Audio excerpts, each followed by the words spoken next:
मोम, मेरे सब फ्रेंड घूमने जा रहे हैं। कोई हिल स्टेशन, कोई कश्मीर, कोई दुबई। मैं भी प्रिया के साथ घूमने जाना चाहती हूँ। नहीं तन्वी, ऐसे हम तुम्हें अकेले कहीं नहीं भेजेंगे।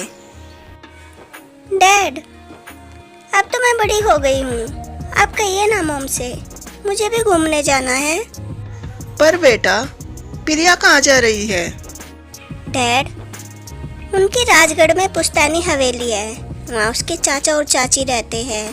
वह भी पहली बार गांव में जा रही है और वो मुझे भी अपने साथ गांव में ले जाना चाहती है। हम जल्दी ही वापस आ जाएंगे डैड। ठीक है बेटा, चली जाओ और अपना ध्यान रखना। ओह डैड, थैंक यू। प्रिया और तन्वी गांव में जाने के लिए निकल जाते हैं। गांव में वे दोनों हवेली में पहुंच जाते हैं। वहां प्रिया के चाचा चाची और उनके चचेरे भाई बहन उन दोनों का बहुत आदर सत्कार करते हैं। मम्मी, देखो तन्वी दीदी तो बिल्कुल रूपा के जैसी दिखती है, बिल्कुल डबल रोल। हाँ हाँ, ये तो बिल्कुल तन्वी जैसी है, जैसे फिल्मों में होता है, बिल्कुल डबल रोल। चाची, आप किसकी बात कर रहे हो? बेटी, हम तो रूपा की बात कर रहे हैं। बहुत ही सीधी सादी बच्ची है, अपने मामा मामी के साथ रहती है। उसके माता पिता बचपन में ही भगवान को प्यारे हो गए थे। ये आप क्या कह रहे हैं? मेरे जैसी, बिल्कुल मेरी हमशक्ल।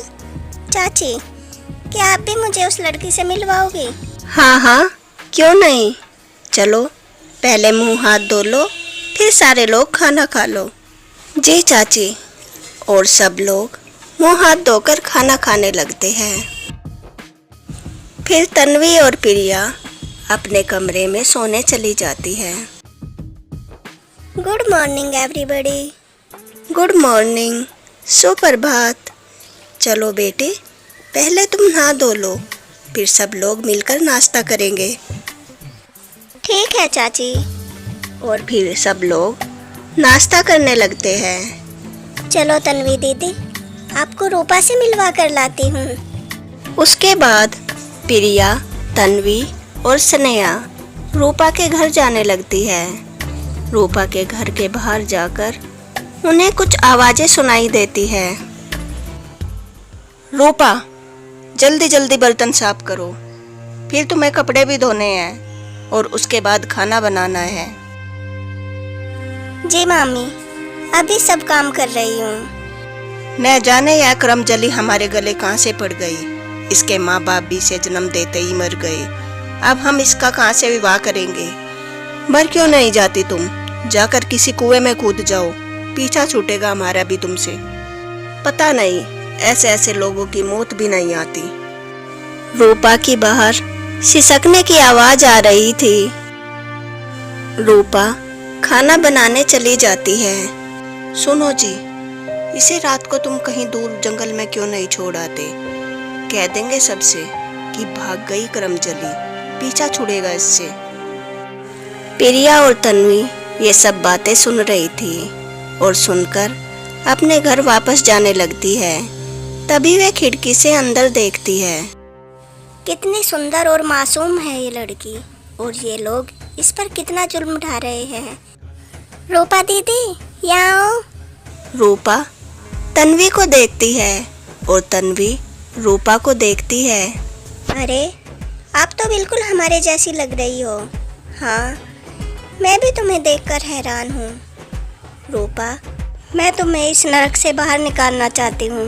तुम हमारे साथ शहर चलो। अगर तुम भी इस नरक से बाहर निकलना चाहती हो तो हमारे साथ शहर चलो। मेरे मॉम डैड बहुत अच्छे हैं। वे तुम्हारा भी मेरी तरह बहुत ख्याल रखेंगे। तुम्हें कभी कोई कमी नहीं होने देंगे। परंतु मैं ऐसे कैसे आपके साथ जा सकती हूँ? मेरा आपसे रिश्ता भी क्या है? सब लोग क्या कहेंगे? हाँ, ये बात तो सही है। लेकिन रूपा, अगर हम तुम्हारे किसी भी काम आ सकते हो तो तुम संकोच मत करना। अब स्नेहा, प्रिया और तन्वी अपने घर वापस आ जाते हैं। रात को रूपा के मामा मामी उसके खाने में कोई नशीला पदार्थ मिला देते हैं। रूपा उस खाने को खाती है और खाते ही बेहोश हो जाती है। और रात में उसके मामा उसे कहीं दूर जंगल में छोड़ आते हैं। सुबह उसके मामा मामी घर से बाहर आकर, अरे रूपा बेटी, कहाँ गई तुम? किसी ने रूपा को देखा है? पता नहीं रात में कहाँ चली गई। उस करमजली ने तो हमारी नाक ही काट दी।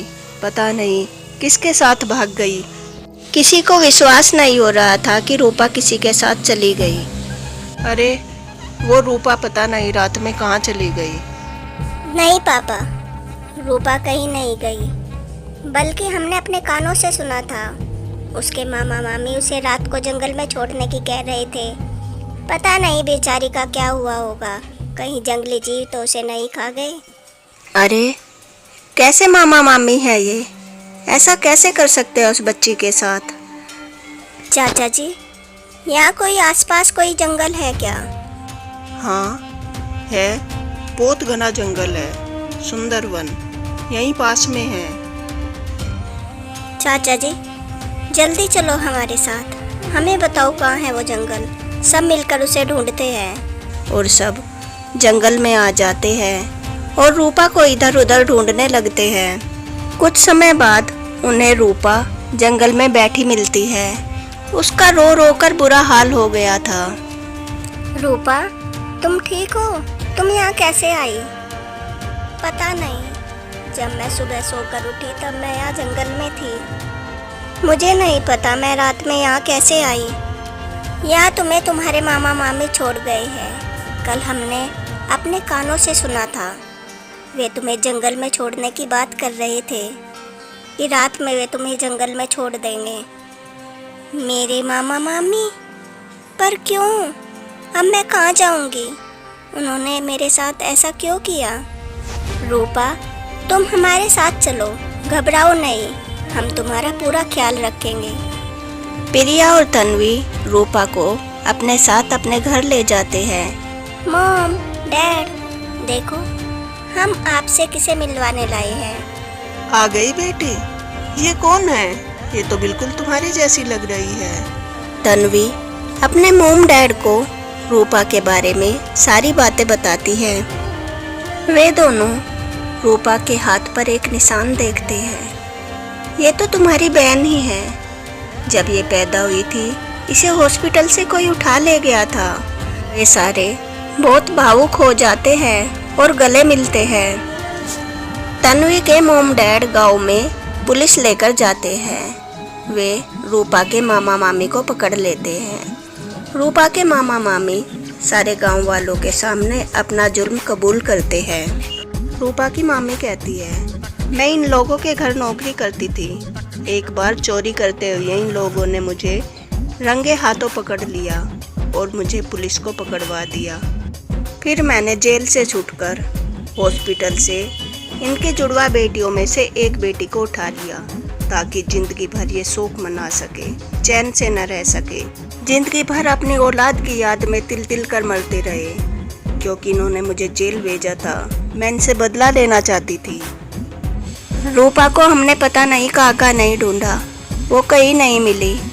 सर पकड़ लीजिए इन गुनहगारों को और ऐसी सज़ा दीजिए जिससे कोई और ऐसा जुर्म करने से पहले कई बार सोचे। पुलिस उन दोनों को पकड़कर अपने साथ ले जाती है।